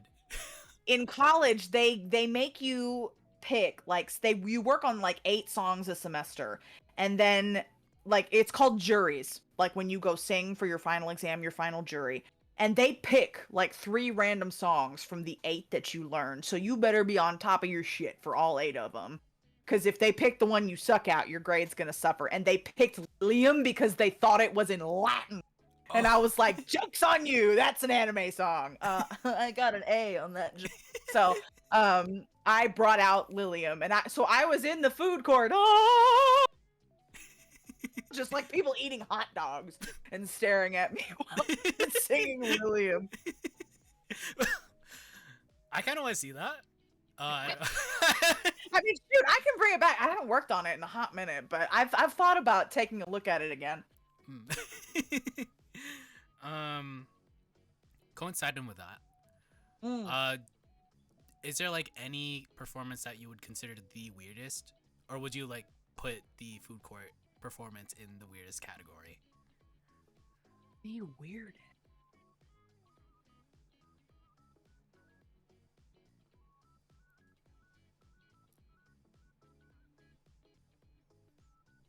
Hmm.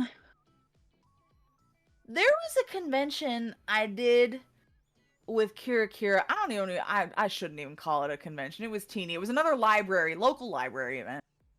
And it was like it was themed around like supernatural creatures or mythological creatures. There was furries everywhere, and they had us. It was just two of us come in and sing and dance for this thing. They wanted entertainment, and they're like, "You performed for that anime event at the library. Can you come do this one?" And at that point, I was like, "Yeah, sure." I think this was like 2014 or something. And so with an audience full of like furries and furry adjacent people, we put on like cat ears and tails just so we would blend in. And the room, it was very small, so we had people like this staring up at us while dancing because the room was so tiny. I mean, shoot, we only danced for what, 20 minutes? And then they gave us like, I don't know, like they gave us like a box of choose your own adventure books and like candy and like a thank you card, and then off we went. Were they like receptive to it? Was it like a dead crowd or? I mean, some of them were just kind of like, who are they? What are they doing? They're not in suits. Like, huh? But some of the girlies who really enjoy, like, it was like the choose your own adventure like romance books. The romance book girlies really enjoyed because we did like shoujo anime openings. And so they knew those anime series and they were like, "Oh, that was fun. I like that." We took pictures with a few people. And then, we had to we stopped for dinner after the show.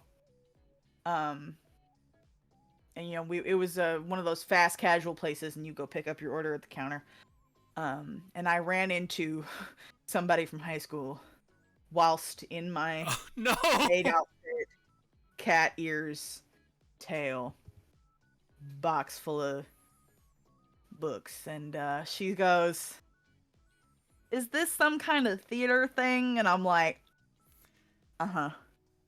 And I just left it at that, and we were like, "Okay, bye." Like, the performance itself wasn't weird. Like, it was fine.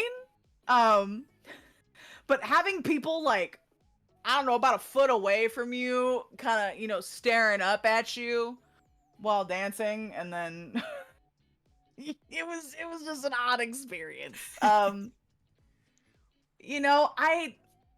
I think there are enough venues for idols now to where you don't have to do that. Like, all the old people, children, went through all of that, so you don't have to. You get idol festivals now. You don't gotta sing in the food court, or in a library. But I mean, I got stories to tell. They're fun. If they make you laugh, that's fine. Yeah, that was probably the strangest one in my memory. Yeah. I mean, we still have like conventions and like whatever, but sometimes JP festivals. I don't think like that's very different.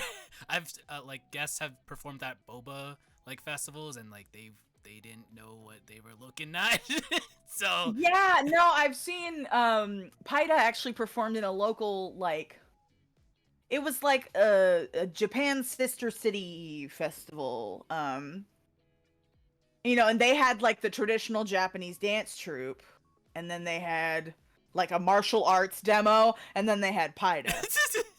It's very all over the place. Right. People seem receptive to Paida. But it's just kind of funny because all the little old Japanese people are like, "What is going on here? How do you know how to sing in Japanese? Where did you find this?" And we're like, "We're just on the internet."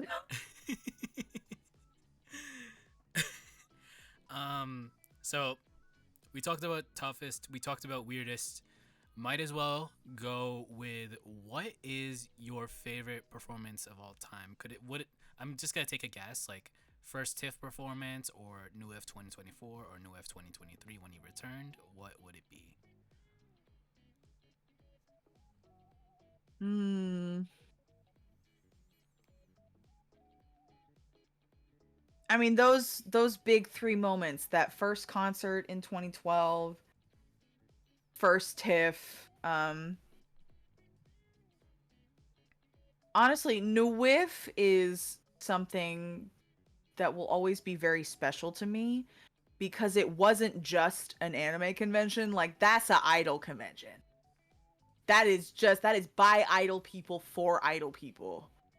And any involvement that I had in that, I was shocked that I got my own show this year. I was like, they're probably gonna pick somebody different because they want to have, more people get more opportunities. And then, Fluff came by, because that was where we just met briefly, shake of the hand, and then we had to go and do other stuff. But like, the fact that Tom and Ashes had enough faith in me to bring me back for an hour my second year, it was a little intimidating, but honestly, I was just so like humbled by it. So yeah, Nuif 2023 really, and 2024. Just Nuif in general. I'm over here just like biting my nails, just waiting for any updates on the new thing that's gonna happen in Los Angeles. I'm like, I don't know what it's called, but like, get me there. Even if I am not performing, just get me there. Let me be around my idol people. Please. Oh, it is just the vibes and the community and just the connections there are just unmatched. They really, really are. Like even for me, like New If 2024 was my first like idol, like specifically idol convention. So it was definitely Right. something that I was really looking forward to, and it lived up to the hype. So I can't wait for. I definitely don't know the name of the LA fest, but I can't wait for it. So hopefully we can see each other again. Yes, Yeah. that'd be so good. Well, speaking of New If, and might as well just like go in general. Since you've been like in the community for quite a while, are you happy with the kaigai idol scene as it is right now? The fact that we have a scene itself is amazing to me. I mean, I started, scoping it out in 2009, debut in 2010. I've been in this shit for 15 years, man. Into all this idol stuff. Seeing the growth and the fact that Kaigai Idol is a hashtag with thousands of posts on it, like on Instagram or TikTok, like whatever social media platform, the fact that we can have Kaigai idols go viral for their music or, whatever. The fact that there are people who aren't in the community who know what that is. God, 16-year-old me would not have guessed it. For the longest time, I was like, I'm gonna have to to Japan and like, do all this, that, and the other. And like, if that is your dream, fucking go for it. Go nuts. But the fact that we have created our own type of idol culture that is inspired by, but still its own separate, it's turning into its own entity with its own culture and its own music. And that in itself is very exciting to me. I've talked to like Pon Ranger and Alex Pinku and a few other Kaigai idols about this and the fact that it's like this underground movement that we've created, which is in this strange juxtaposition to a lot of like, major label idols, like with a Jimusho and that we enjoy. And also seeing like not just in the US, but like the idol scene in Thailand, in Taiwan, in Latin America. Just the fact that there are idol scenes and idol groups inspired by J-pop all over the world, and we're traveling to see each other. Like I was following, some of my students went to Taiwan and went to some Taibans in Taiwan. Ashes, waxes poetic about the Thai idol scene. Um, and there was a guy I started following on Twitter who mainly talks about Taiwanese idols, and so I've been looking into that. And then we have people talking about men's chica idols and the difference between the two. Like there's multifaceted spaces for kaigai idols and fans to be. Like, yeah, we might still kind of be at the bottom of the totem pole as far as like anime conventions go, but the fact that multiple anime conventions across the country and in other countries have idol festivals. Texas Idol Festival was the first idol festival in the US, and if I remember correctly, please correct me if I'm wrong, outside of Japan, like in the Western world.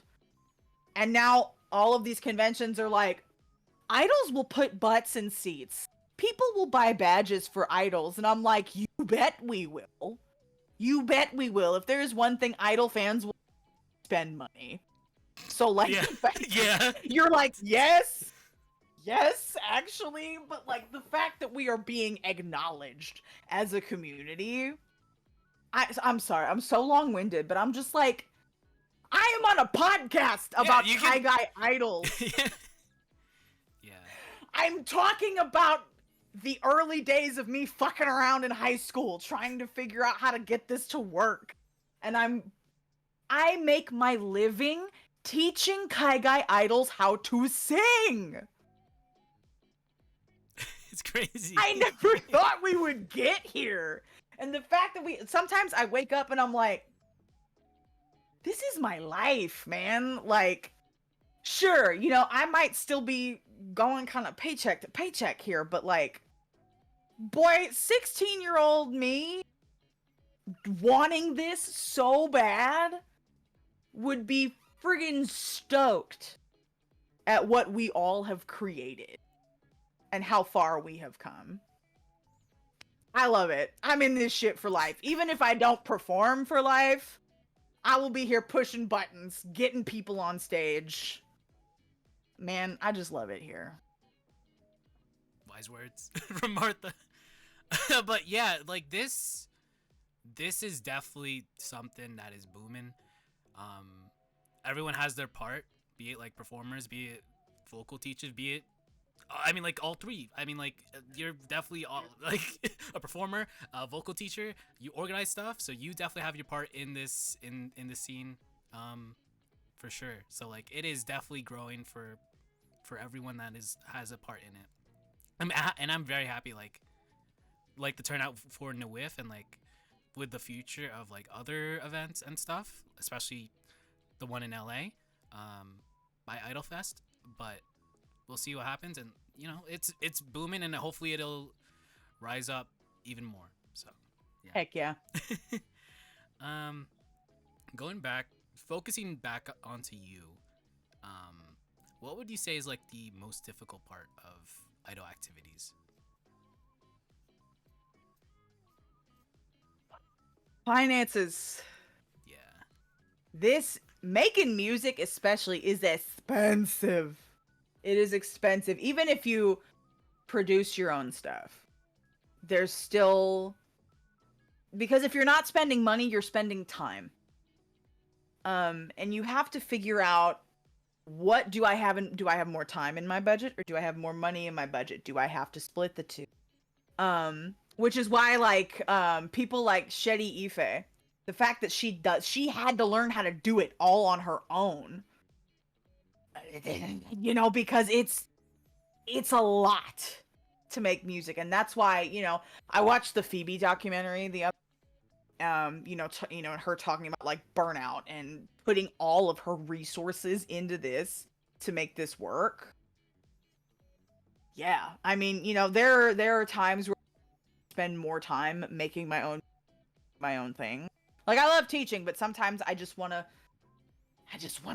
perform and I want to put out albums. And I have so many things I want to do, but I'm just like, roll back. I don't have the support of a label. I don't have the agency, and that is the truth for the overwhelming majority of kaigai. It is us. Yeah. It is we are our agent. We're our label marketing team, doing it all ourselves.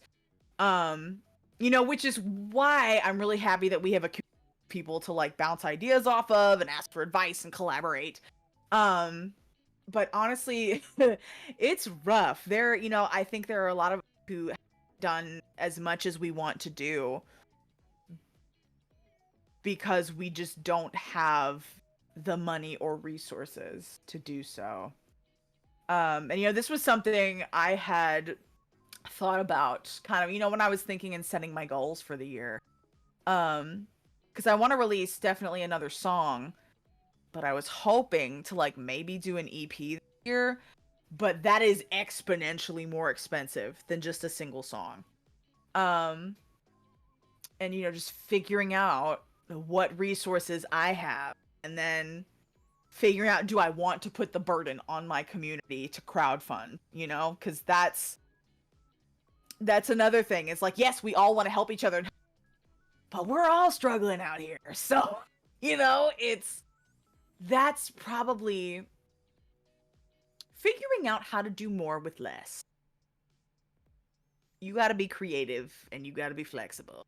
So, that's probably because I've had training in performing, organizing, doing all this stuff. Cool. So that's finances is the big one. But then sometimes finding venues other than anime conventions who will let you perform.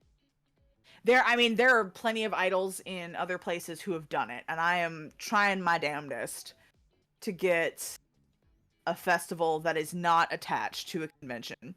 But there are a lot of venues and they're like, we don't want that. That's not what we want attached to our venue. Either that or they're like, you have to. I contacted a venue recently and they came back with a quote of $1,600 for a 2-hour show. Oh my god. Yeah. And I was like, thank you, but no. No. If we had that kind of money, we wouldn't be stuck performing at conventions all the time. Right. So yeah, I would say resources and expanding with the limited amount of resources that we have. Well, hopefully it'll it'll improve from now. So yeah, I think so, as long as we keep trying. Right. Since you do have a part in like helping other kaigai idols out, be it through organization and also vocal teaching, and since like we have a lot of like new idols watching the show, new or like recently debuted idols, what do you have like any like general advice that you want to give them?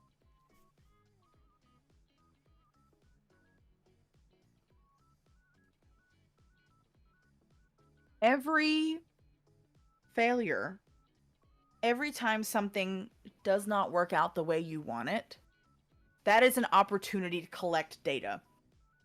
That is an opportunity to learn.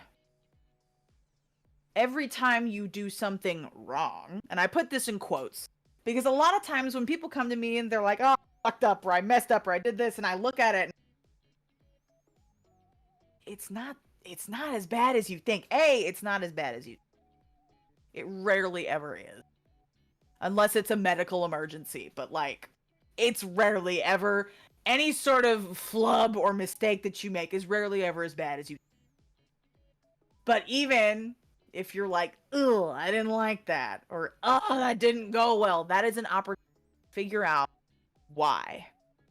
Because if you just sit there and you're like, oh, I hate that, then all you're going to do is just make yourself feel bad. For newer idols, when you're just starting to perform, I want you to put on your lab coat and I want you to think like a scientist.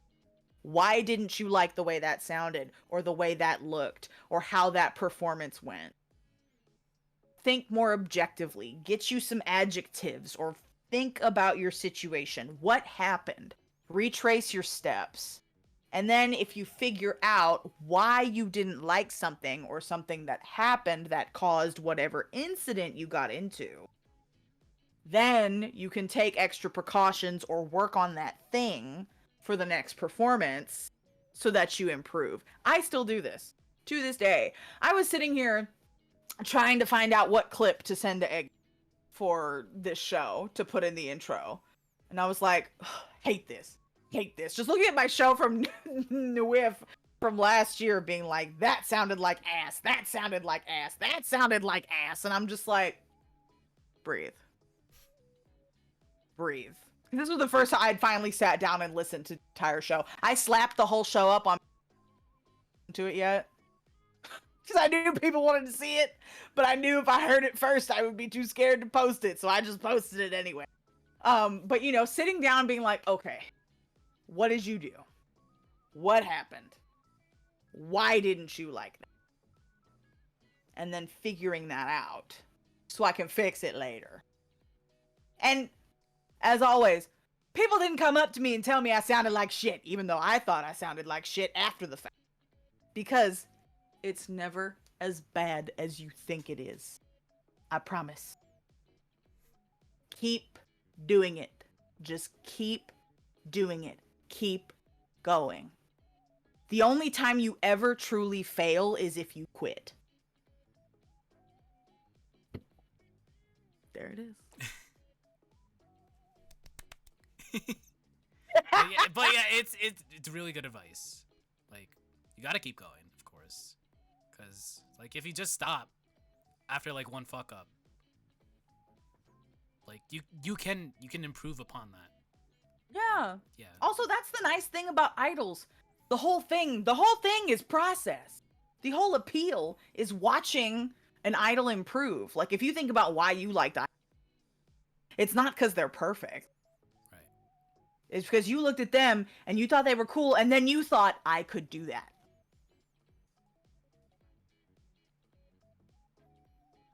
Yep. What else? You did say that you wanted to do, for like this year, original song or an EP, maybe. Are there any, like, in general, other bucket list goals that you want to achieve during your idol activities? I want to hold, this sounds so goofy. I want to hold like an in-person like birthday live. Ooh. Or like my big goal for this year, I am pounding the pavement trying to get like a music venue for like a 15th anniversary show for Kira Kira. It would be like a big old tie-bond, but then like have all the maid people on stage at the end. That would just make me so happy. I want to do more in-person lives that don't have to be attached to an anime convention, because they're money pits. You gotta pay for the car or the plane flight, the hotel, the food, and I mean, yeah, sure, you can write them off if you want to, but that's still money coming out of your pocket. If there's a music venue like 20 minutes away, I'll drive there, put on your silly costume, you do your thing, you sell your merch, and you don't have to spend as much damn money. Also, you get to like be involved with your local community. And I feel like people are wanting more, you know, idol and weeb events that aren't, again, such big commitments. So that is like my main goal for 2025. A, release more music. B, get on a damn stage. Get on a stage at a music venue. And just, if we're talking bucket list, just like in general and not just this year, Sure. I want to do like nationwide tour. I would love, like, get me a van and a few roadies and let's go. Or like a tour with like other kaigai idols, like me and some other soloists, just like in a van traveling across the doing shows at like dive bars and shit. I think that's so much fun. That would be an adventure. I would love that so much. I see. I think you talked about it in the Idoleyez interview, but like, have you found a balance now? I think that's like a few months. What that was like last month, a couple months ago. That interview was like published, but currently now, have you found a balance between like doing event organization and now being a performer? I think I have kind of come to terms with the fact that there are seasons of things. I have a season where I am mostly organizing, and then I have a season when I am performing. I think the problem when I was doing that was I was really only taking the organization gigs, and I wasn't. Again, it's my brain not being very nice to me and saying that nobody's gonna give a shit if you go and apply and perform somewhere. All they care about is you putting them on stage. Like that was what my brain was telling me. And so when I made that interview with Cherry and I realized that I have to perform or else I am just a sad meat sack over here. And I realized that, oh, you know, you do have people in your corner who do enjoy hearing you perform. So I think having applied to the next TIFF, I run TIFF. That doesn't seem very objective. Sometimes I'll throw myself in there if we have a dropout last minute and I'm like, do it. I'll vote for you. Thanks. Hey, I'm just glad to know my local community supports me. But I think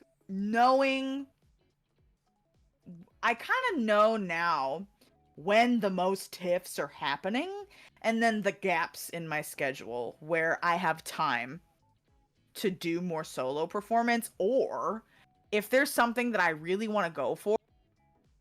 I'm really bad at delegating. And I was very much, if you want something done right, you got to do it yourself. That's kind of how the mentality I was raised.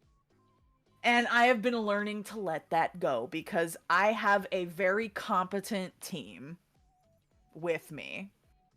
I have like at least 4 people on my staff at all times who are like, what do you need? What do we do? Give us an assignment, and they're ready to go. So I think now I am really to trust in my team and delegate. And so if I want to go perform things, they can hold down the fort. And they can run events even if I am not there, you know, micromanaging a single thing. So yeah, I think at that point, having a few months of like introspective and kind of thinking on the whole thing has been very helpful. I see. Going into like more introspective, retrospective stuff. Something I usually ask, like, guess, what would the current you tell the Martha that was about to step onto the stage for the very first time and diving deep into the kaigai idol scene?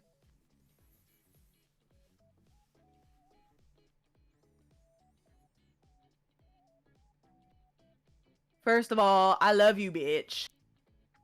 I love you, bitch, and you deserve to be here. Even if people are mean to you. Even if people are laughing at you. Because you're singing the weird Japanese music.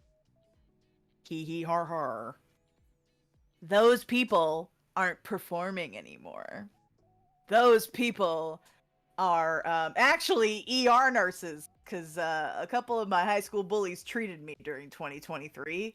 And that was a wild experience. But they're not performing. You are. You're singing. You're teaching. You're performing. They are dealing with medical trauma. That was a choice that they made. But you will get to where you need to be. And it does not matter what they think. And it does not matter what your toxic theater professor thinks in college.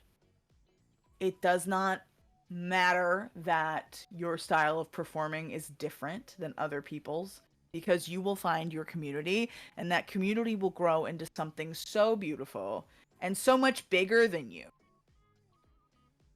You may not see it now because it is very small and there are lots of tumbleweed. But there is a wonderful group of people and group of artists, idols, organizers who want to do the same stuff that you do. And y'all are going to create some really amazing things together. So keep doing what you're doing and believe in yourself and believe in the thing that you love. You'll get there.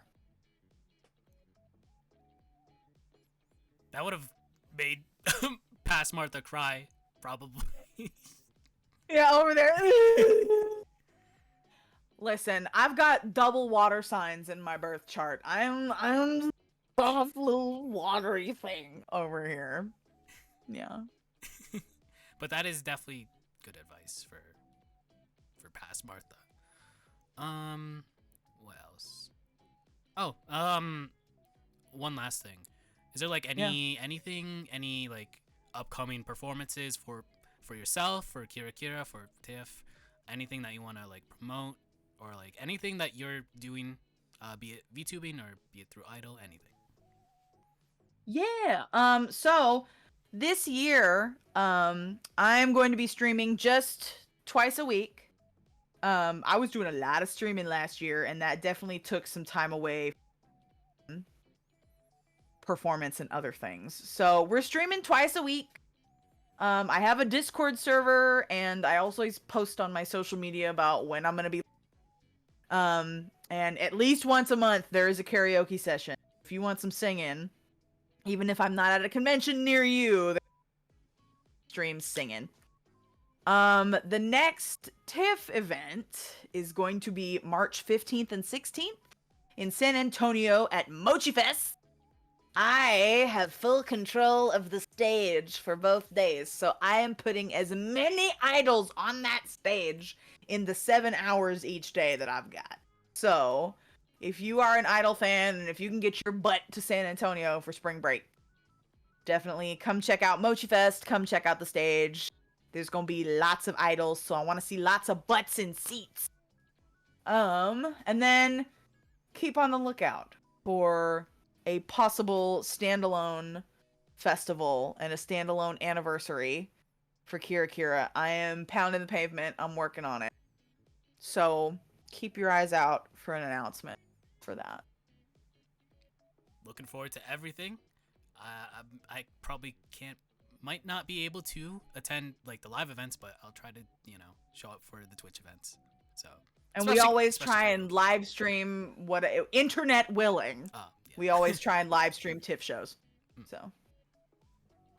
Well, I'm happy for what you're doing, and I guess to top things off, it's an idolized tradition where it's a segment called "The Worst Pep Talk Ever," where for 1 minute I give the guest the worst pep talk ever. I don't know why people like this segment. I hate the segment, but people like it, so we're just doing it. Oh, it's great! No. Come on! But let's go. 1 minute. Okay, Martha, you've been in this community for so long, and you've seen like so much change, and hopefully this scene has, well, it's definitely on the up and up, and hopefully it stays on the up and up, God willing. You're an amazing performer from what I've seen. Your voice, I could hear your voice next door from the panel room, and it was great. So, and I really regret not being able to be at that Maho Shoujo set, but the clips that you sent are really good, and it's on the Patreon, right? Yeah. Okay. I'll join that, because I want to see that. You have an amazing voice. You are definitely influential, and as I said in the intro, a pivotal member of the kaigai scene, especially the Texas Idol scene. And I hope that you can do even more for that scene as this community grows bigger and bigger. And I can't wait for anything that you're doing. Upcoming shows, upcoming like songs, upcoming EP, if that happens. Hopefully it happens. And Yes. that will be it. Actually no. Nah, calling an audible. But like, I don't know. You've done so much for this community, especially for other Kai guys like Alex Pinku, who mentioned that you were their vocal teacher, and especially a lot of people that have taken lessons from you. So you are definitely someone very important for this community, and I'm glad that you're in this. So that's all. Minute 46. Thank you, Eggy. Yeah, that sucked. That's a shitty pep talk every single time. People like it, but I don't think it's shitty. I thought that made me feel real happy. Thank you. That meant a lot. But if you are new to Martha, you can follow Martha. I can just do the command. Go to their website. It has all their links. Instagram, everything. Twitch, Twitter, but not Twitter. Mostly active on Instagram and Blue Sky. Instagram, Blue Sky, Twitch. I will occasionally be on Twitter to drop announcements and follow my J-pop Oshis. So I don't know, if you like my Oshis, you might like my Twitter. Follow them. They're awesome, and they're an awesome guest. This is probably like one of my favorite episodes that I've done this year. So. Oh, thank you, Eggy. I appreciate that. I had so much fun today. Thank you for letting me yap. I appreciate it. Thank you for accepting this invitation. But this won't be it for this weekend, because there's gonna be another episode of Idolize tomorrow, and the next guest is my new host. Since I'm taking a break, I'm going on vacation to the Philippines and Japan because I want to see my Oshis. But your new host, Ando, aka Andrew, will be taking over. We'll be interviewing him tomorrow. We'll be seeing how he got into this. He got into the same time as me. So let's see how our paths really parallel. But that will be tomorrow, January 19, 2025, 5 p.m. PST, 8 p.m. EST, and yeah, back to back. But that'll be it for this episode. Once again, Martha, thank you for being on the show, and yeah, that's about it. Take care, brush your hair, be kind, rewind. The VOD for this episode will be uploaded onto the IDOLEYZ YouTube channel tomorrow, and I'll be tweeting that. I'll be posting on my IG story. I finally have an Instagram account. I'm so late to it. And also, yeah, follow Martha on Instagram. Yeah. And shout out to Velcro. She's been listening. Yeah. I had to make her come say hi. But that'll be it for now. Take care, brush your hair, be kind, rewind. Follow Martha again if you haven't, and see you tomorrow. If not, see you whenever I come back, or catch my co-host holding down the fort because he's awesome. Andrew's awesome. So I'll see you when I see you. Good night, good evening, good afternoon, good morning, and we'll be going to the ending screen. Bye bye. Oh, thank you.